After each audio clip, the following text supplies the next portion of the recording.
Hi, I'm Marco Rubio. I'm proud to be your United States Senator. You know, every week our office receives thousands of letters and emails and phone calls. And maybe you wonder, do they really read all those things? And do they do anything about it?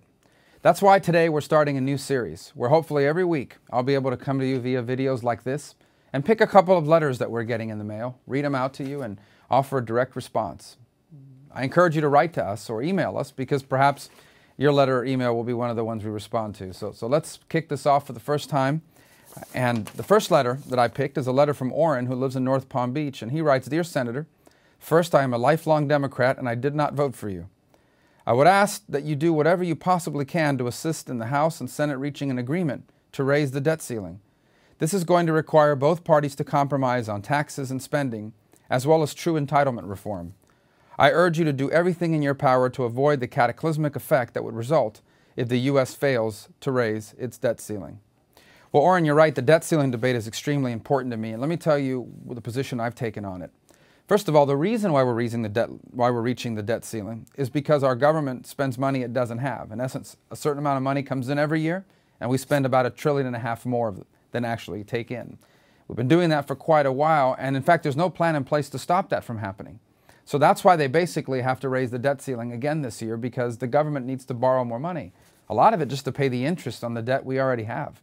We can't continue doing that, and everybody's warning us about that. They're telling America very clearly, if you keep borrowing money this way and you don't come up with a plan to stop doing it, there are going to be serious consequences, including the downgrading of our debt, basically meaning a message to the world that our debt is riskier than it used to mean. And what that means is higher interest rates for everybody, and at some point, the inability to actually sell our debt. So it is a very serious issue.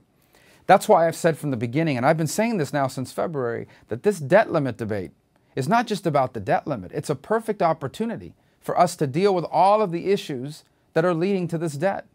And you've outlined a lot of them in your conversations or in your letter to me.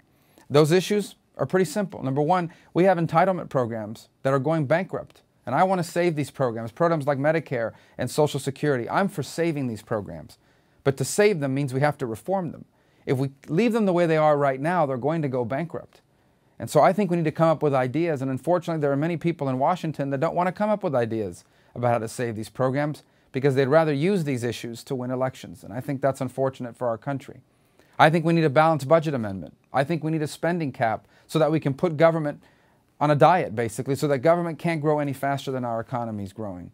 I think we need tax reform, and what I mean by tax reform is simplifying our tax code and making it predictable so that job creators are incentivized to create jobs.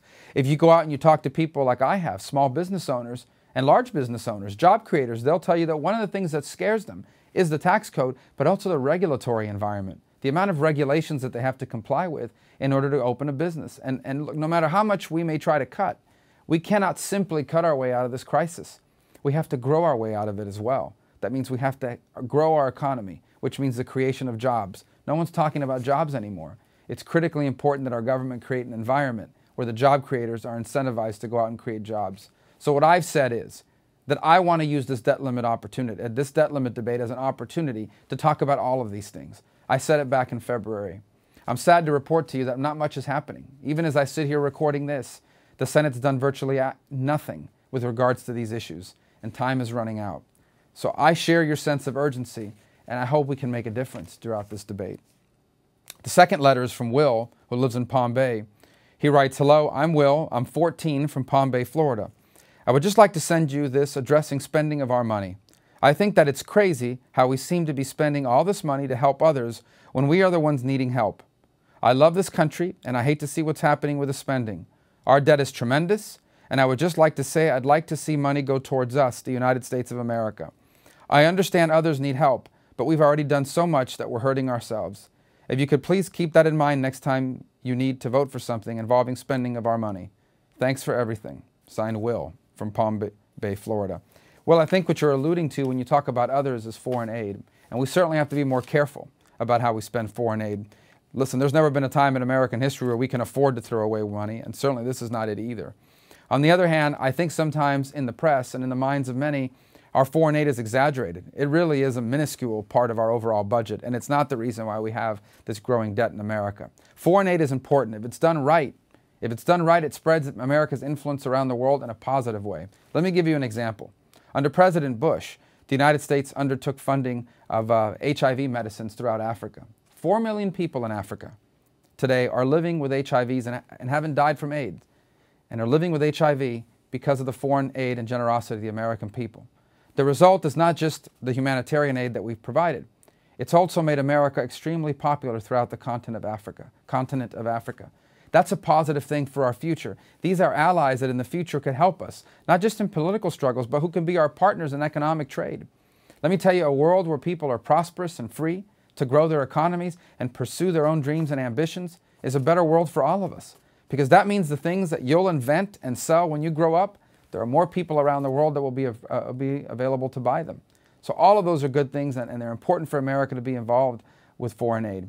But you're right, it can't be throwing money away. We've got to be very careful with those programs. I would tell you that the real problems in America's spending is not foreign aid, which is a very small part of our budget. The real problem is the entitlement programs.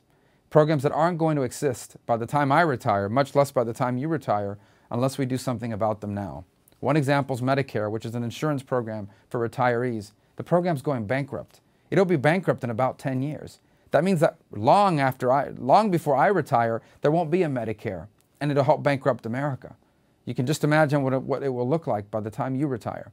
So I want to save Medicare. I want Medicare to exist for me when I retire. I want it to exist for you when you retire. And I don't want it to change at all for your family or for my mom. But to do that, we have to start addressing it now. And not enough people in Washington are serious about it. Instead, they want to take this issue like Medicare and use it to run campaigns against their opponents. That's bad for our country and bad for our future. So I hope we'll be able to make a difference on those issues, and I appreciate your input. Well, those are the 2 letters for this week. I look forward to coming back to you again each week with a new selection of letters on the issues of the day. Please write to us, and you can reach us at our website. You can send your emails and contact us at our website, rubio.senate.gov. That's rubio.senate.gov, rubio.senate.gov. Thank you all for watching this video. I look forward to talking to you again soon. God bless all of you. God bless the United States.